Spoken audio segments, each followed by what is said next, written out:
ہوئے گئے، پھر ان کا فیض وہاں بھی پھیلا۔ آج بھی ان کے شاگردین پوری دنیا میں موجود ہیں، شاگردوں کے شاگرد ان کے سلسلے میں، اور اللہ تبارک و تعالیٰ نے ان کو یہ چیز دی کہ ان کو عشق قرآن حاصل ہے۔ عشق قرآن، اللہ ان کو اس کا کچھ حصہ نصیب فرمائے۔ اور حضرت کو قرآن کریم پڑھنے کا اور تلاوت کرنے کا ایسا شوق تھا، یومیہ قرآن کریم پڑھنے کا ان کا معمول رہا ایک لمبے عرصے تک۔ جب لوگ طواف کرتے ہیں تو کوئی تیسرا کلمہ پڑھتا ہے، کوئی چوتھا کلمہ پڑھتا ہے، کوئی ذکر کرتا ہے۔ حضرت قاری محمد صاحب مانی پتی رحمۃ اللہ علیہ کے بارے میں حضرت مولانا پیر ذوالفقار صاحب کے خطبات میں بات لکھی ہے کہ حضرت اپنے شاگردوں کے غول میں ہوتے تھے، چاروں طرف شاگرد ہوتے تھے، ان کو قرآن سناتے تھے، تھک جاتے تھے تو ان سے سنتے تھے، تم سنا۔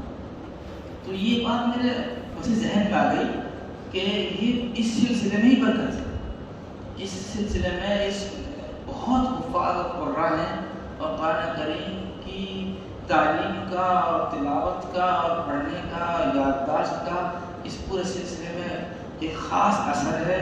اور حضرت مفتی صاحب کے الحمدللہ شاگردین جو ہے پڑھے ہوئے پڑھاتے ہوئے جگہ جگہ نظر آئیں گے۔ یہ اللہ تعالیٰ نے بڑی برکت دی ہے، اللہ تعالیٰ اور مزید برکت سے نوازے۔ ہم کو بھی دو چار حرف حضرت مفتی صاحب سے پڑھنے کا شرف حاصل ہے، اور ہمیں اس پر جو ہے کہ ہم اس کو اپنے لیے سعادت مندی سمجھتے ہیں۔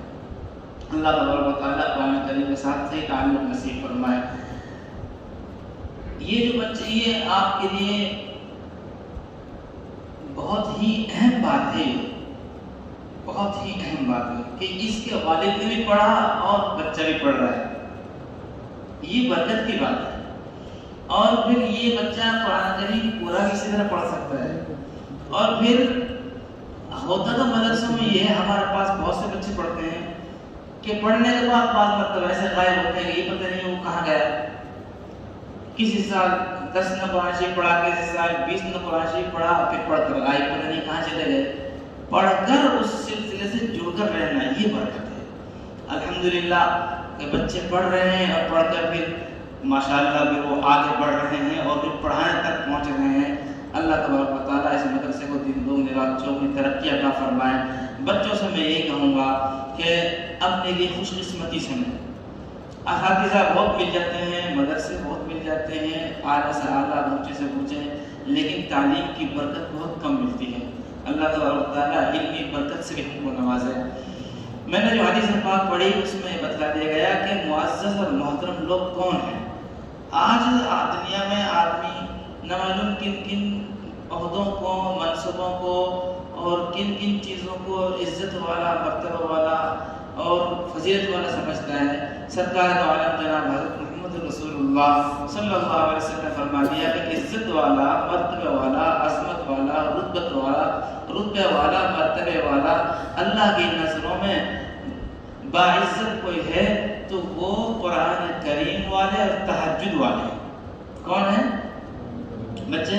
قرآن کریم والے اور تہجد والے۔ اشراف هذه الامہ، اس امت کے سب سے معزز لوگ کون ہیں؟ قرآن کریم اتنی عظیم کتاب ہے، اس سے جڑنے کے بعد بڑی عظمت انسان کو مل جاتی ہے۔ اس سے بڑھ کر کیا ہوتا تھا؟ حضور پاک صلی اللہ علیہ وسلم کا سب سے بڑا معجزہ قرآن ہے۔ علماء نے لکھا ہے کہ وہ پردہ جو بیت اللہ پر پڑا ہوا ہے، بیت اللہ کے خلاف، اللہ تعالیٰ ہمیں بیت اللہ پر حاضری کی توفیق عطا فرمائے۔ جس وقت آدمی بیت اللہ پر حاضر ہوتا ہے اور اس کو قریب پہنچ کر چھوتا ہے، اور جب اس خلاف کے ہاتھ لگاتا ہے، اس وقت ایک عجیب کیفیت ہوتی ہے۔ اللہ ہمیں بار بار نصیب فرمائے کہ جب آدمی ہاتھ بڑھاتا ایک دم رک جاتا ہے، یا اللہ ان ہاتھوں سے میں نے کتنے گناہ بھی کیے ہیں، یہ تیرا پاک مقدس مشرف گھر ہے، اتنا عظمت والا گھر ہے، ساری دنیا کے نمازی اس کی طرف رک کر نماز پڑھتے ہیں، میں ان ہاتھوں کو اس پاک مبارک گھر کے لگا رہا ہوں، اللہ میں نے ان ہاتھوں سے جتنے گناہ کیے معاف کر دے، میں اپنے ہاتھوں کو پاک کر کر لگانا چاہتا ہوں۔ میرے ہاتھ یہ کسی چیز سے پاک نہیں ہو سکتے، لیکن تیری مغفرت کی بارش سے یہ پاک ہو سکتے ہیں۔ یا اللہ میں بیت اللہ کو چھو رہا ہوں، تیرے پاک گھر کو چھو رہا ہوں، میں اس کا ہاتھ لگا رہا ہوں، میرے ہاتھ لگانے سے پہلے میرے ہاتھوں کو پاک کر دے۔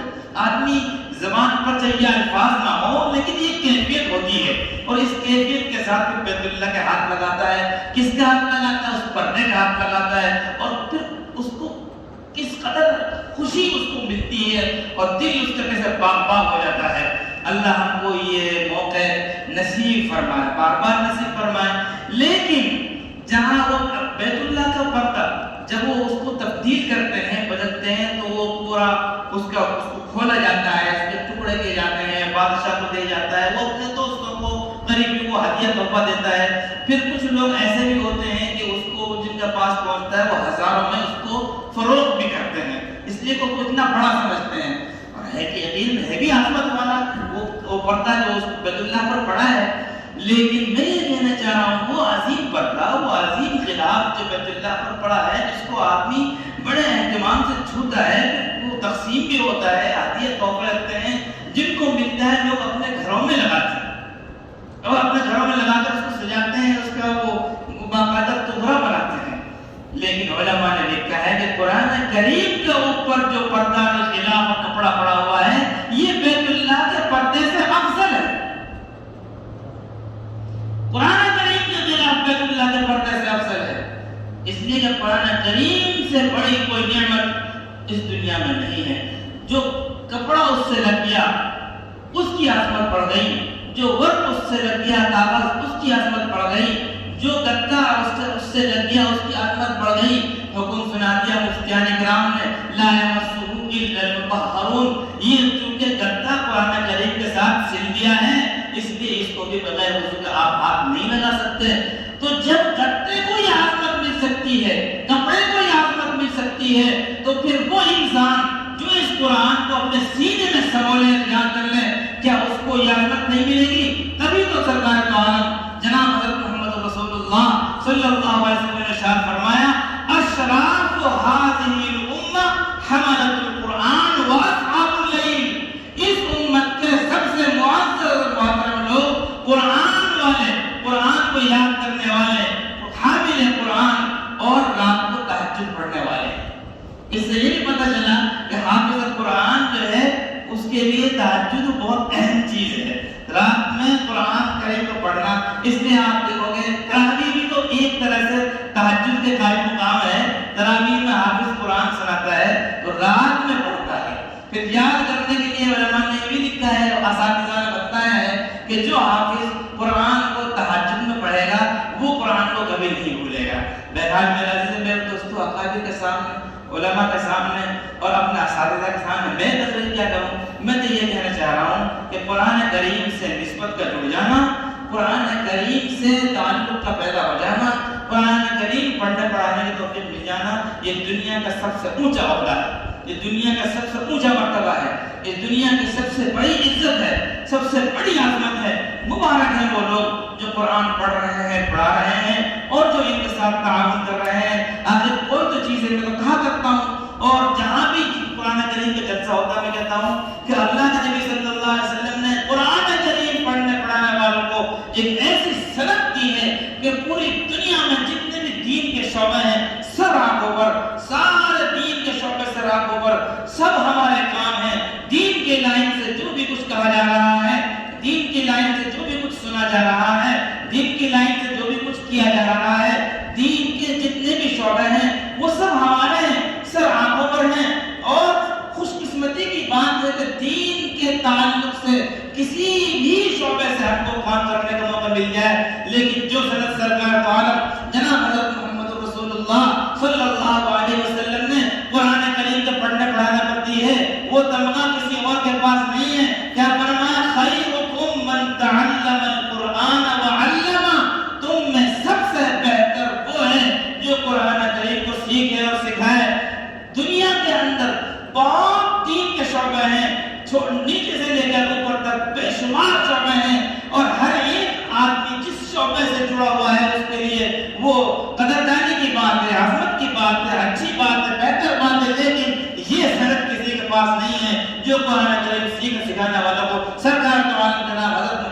رسول اللہ صلی اللہ علیہ وسلم نے دیے بغیر تعمیل کے۔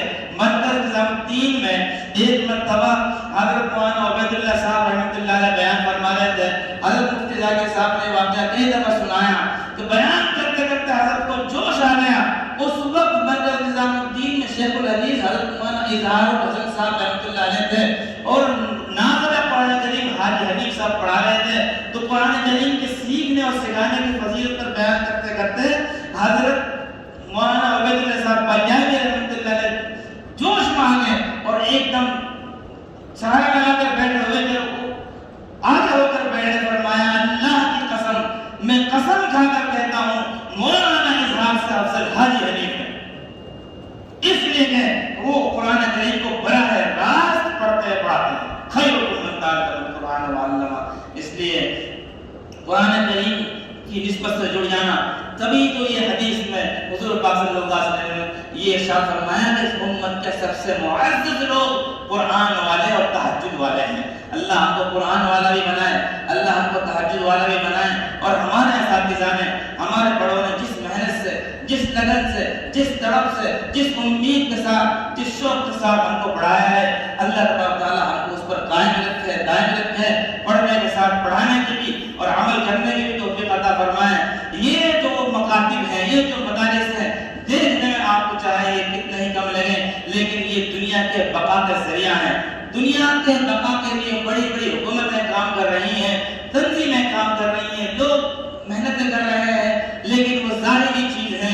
لوگ سمجھتے ہیں کہ دنیا اس لیے باقی ہے کہ ہماری حکومت ہے، دنیا اس لیے باقی ہے کہ ہمارے کارخانے ہیں، دنیا اس لیے باقی ہے کہ ہمارے یہ اتنے سارے کارخانے چل رہے ہیں، لیکن حقیقت بات یہ ہے دنیا اس لیے باقی ہے کہ اللہ کا نام لیا جا رہا ہے۔ یہ مدرسے یہ کیا ہے؟ یہ اللہ کا نام لینا سکھایا جا رہا ہے۔ قرآن کریم کسی بھی دینی شعبے سے قرآن نکال دو اس کے پاس کچھ بھی نہیں بچے گا۔ یہ بنیادی چیز ہے۔ قرآن کریم کے الفاظ یہ مدرسوں میں پڑھائے جا رہے ہیں، قرآن کریم کے معانی یہ مدرسوں میں پڑھائے جا رہے ہیں۔ قرآن کریم کا پڑھنا پڑھانا یہ دنیا میں باقی رہنے کا ذریعہ ہے۔ کوئی آدمی اگر یہ کہے کہ بھائی قرآن کریم نہیں رہے گا تو دنیا نہیں رہے گی، ہاں جب تک قرآن کریم کا ایک بھی حرف باقی ہے دنیا باقی ہے۔ جس دن قرآن کریم کا ایک حرف بھی نہیں رہے گا، اس حدیث کو یاد کرو، جب تک دنیا میں کوئی اللہ اللہ کہنے والا ہوگا دنیا باقی رہے گی۔ اللہ کا لفظ بھی تو قرآن میں ہے، اللہ کا لفظ بھی تو قرآن میں ہے۔ تو جب تک قرآن کریم کی آیات الفاظ باقی ہیں، جب تک یہ دنیا باقی ہے۔ اس سے پتہ چلا کہ یہ معصوم بچے اور یہ مرد مجاہد جو مدرسوں میں بیٹھ کر قرآن کریم قال اللہ قال رسول کر رہے ہیں، یہ پوری دنیا کا محسن ہے۔ پوری دنیا کو راحت مل رہی ہے، ان کی وجہ سے آرام مل رہا ہے، اس کی وجہ سے بقا اس کی وجہ سے ہے، اس لیے کہ اللہ کلام پڑھ رہے ہیں، پڑھا رہے ہیں، اور اس کی وجہ سے یہ دنیا باقی ہے۔ نہ معلوم ہے کیا عرض کر گیا آپ کے سامنے۔ میں تو یہ مبارکباد دے رہا تھا کہ حضرت کا سلسلہ ہے، شاگردی کا بڑا بابرکت سلسلہ ہے۔ اللہ تبارک تعالیٰ ان بچوں کو کامیاب فرمائے، ان پڑھنے والوں کو کامیاب فرمائے، اور جو ان کے معاونین ہیں، مدرسے کے معاونین ہیں اور یہ اچھی نظر سے دیکھتے ہیں، اللہ تعالیٰ ان کو بھی جزائے خیر عطا فرمائے۔ وآخر دعوانا الحمدللہ رب العالمین۔